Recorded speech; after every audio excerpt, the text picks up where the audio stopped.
तो जैसा कि आप लोग देख सकते हैं, ये है माइमोसा पुडिका, जिसे टच मी नॉट प्लांट के नाम से भी जाना जाता है।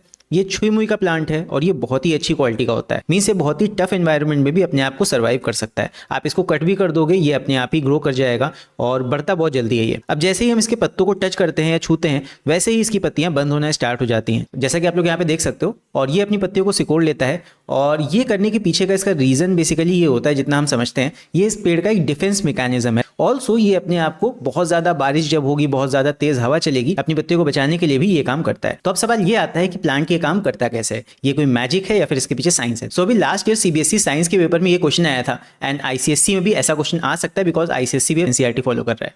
सो क्वेश्चन कुछ इस तरह था, that observe the given figures A and B when छुई मुई sensitive plant is touched it leaves fold. So इस क्वेश्चन में यही पूछा है कि ये क्यों होता है। तो इस प्लांट में कुछ स्ट्रक्चर्स पाए जाते हैं जिनको हम बोलते हैं pulvini. These are structures at the base of each leaflet और लीफ स्टॉक। तो लीफलेट के नीचे और लीफ स्टॉक के नीचे तुम्हें ऐसे स्ट्रक्चर्स देखने को मिलेंगे। These are swollen motor like structures called pulvini packed with water filled cells. इसके अंदर सेल्स होते हैं, those are called pulvini cells. जब भी हम टच मी नॉट प्लांट के लीव्स को टच करते हैं तो एक स्टिमुलस जाता है प्लांट के अंदर, जैसा कि इंसानों में भी होता है। जब हम किसी चीज को टच करते हैं तो उसका स्टिमुलस हमारी बॉडी में जाता है, दिमाग तक जाता है, और फिर हमारी बॉडी उसी के अकॉर्डिंग रिएक्ट करती है। सेम उसी तरह प्लांट में दिमाग तो नहीं होता खैर, बट सेल्स ही वो काम करते हैं। तो यहाँ पे it triggers an electrical and chemical signal. जैसे ही हम प्लांट को टच करेंगे, लीव्स को टच करेंगे, प्लांट में एक इंपल्स गया जिसने ट्रिगर किया इलेक्ट्रिकल एंड केमिकल सिग्नल्स। अब इनकी वजह से क्या होता है, ये आयन मूवमेंट को इनिशिएट करते हैं। These signals cause potassium and chloride ions to move out from the pulvinus cells. अब जो पल्वाइनी सेल्स होंगे उनके अंदर से ये पोटेशियम एंड क्लोराइड आयंस को बाहर आने के लिए फोर्स करता है।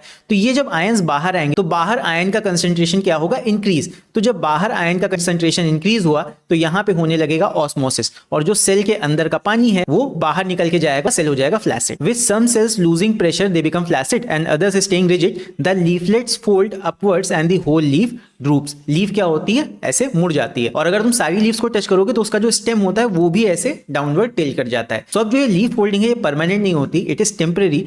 प्लांट थोड़ी टाइम के बाद रिकवर कर जाता है। सो अब अगर हम इस क्वेश्चन को पढ़ें, this particular shrinking of leaves is due to hormonal effect. अब ये क्यों नहीं होगा, बिकॉज प्लांट हार्मोन्स की वजह से जितने भी मूवमेंट होते हैं वो सडन नहीं होते हैं, ये ध्यान रखना।